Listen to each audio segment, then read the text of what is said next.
Welcome to Tutor IAS. Today I'm going to discuss extremely important topic for geography option, which is salinity. Salinity of the ocean has been frequently asked in the prelims as well as examination, and this particular topic also hold importance in the geography option. Now understand why the salinity matters and why it differs in the different part of the world. Now, if I talk about the salinity of the different water bodies, as you know, the salinity is not same. It is varying from latitudes, that means from 0 degree to polar, it will differ. Now, the main purpose is to understand why it differs. What are the further reasons that these salinity levels are differing in the different parts of the water bodies? Talking about the latitudinal variation, if I take the equator, at the equator, we know that evaporation is more, but another factor that we have to consider is also precipitation and influx of the fresh water or rivers. So, since we know as insolation is more in this area, but also we cannot neglect the fact that the precipitation in this area is also more. Since the evaporation is more and precipitation is also more, it tends to create the area where it is having the moderate to high salinity.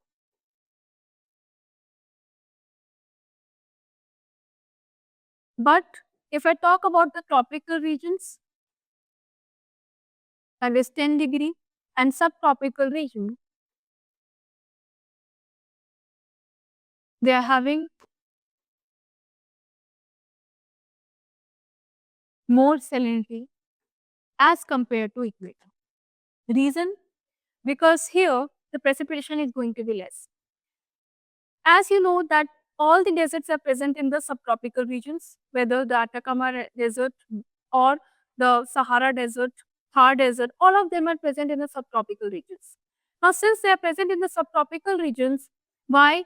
Because precipitation here is less and evaporation is more. For the people who do not know why the evaporation creating more salinity, reason being, as the water will rise up, as the water will make steam, the salt content will be here. Salt content will be more, right? Salt content will be more. Since the salt content will be more, it will create more of what? Salinity.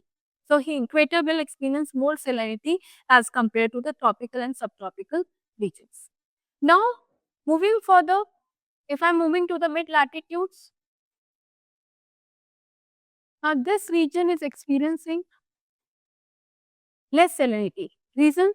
Evaporation is going to be less and precipitation is going to be more. Because insolation, the rays which are coming here are slanting, not vertically. Since they are coming slanting, the insolation is less, evaporation is also less. As compared to the evaporation, the precipitation is more. Therefore, again this mid latitudes plus 50 degree, 35 to 50 degree are going to experience less salinity. Moving further towards polar region.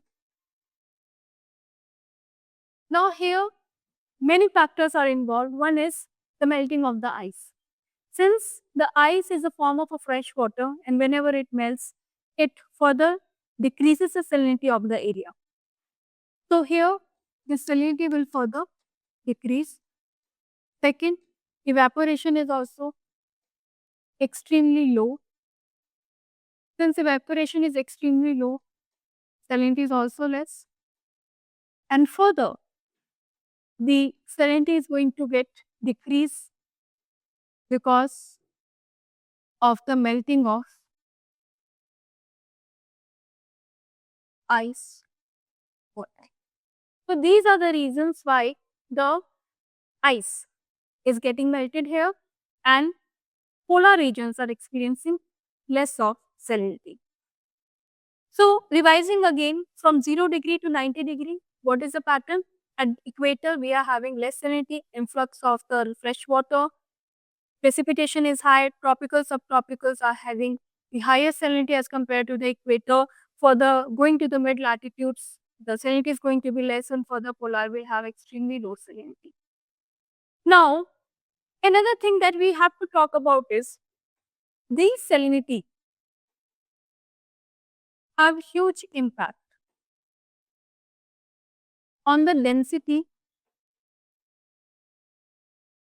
of the oceans or water bodies.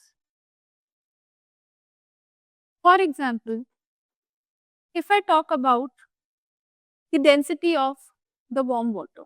Warm water always move as a surface water, while cold water will move as a subsurface water. Surface water means you can see on the top of it, it is moving horizontally. Subsurface means it is going in the deeper oceans. So, warm water is going to be surface water, cold water is subsurface. Now, the density of the cold water is greater as compared to the warm water. Density is greater, the density of the warm water is less. Since it is lesser, this is greater, what will happen? It will sink. The cold water always sinks. This always sinks. And warm water, it rises upwards and acts as a surface water. But cold water always sinks down and acts as a subsurface water. For example, if from the Gulf warm water I take example, it will be Gulf Stream, which is growing at the coast of North America. It is a warm water. It is moving towards moving poleward. From the cold water, I can take the example of cold current, which is a Labrador current coming from again North America near Nova Scotia, and it is coming towards equator as a subsurface current, right? It always sinks down when warm water doesn't sink down. It rises up and acts as a surface water. Now, what is the reason? The reason is the density. Density of the warm water is less. It is at the upper surface. This is like, this is more. Now, why the salinity differs? The salinity and the density. What is the relation between that?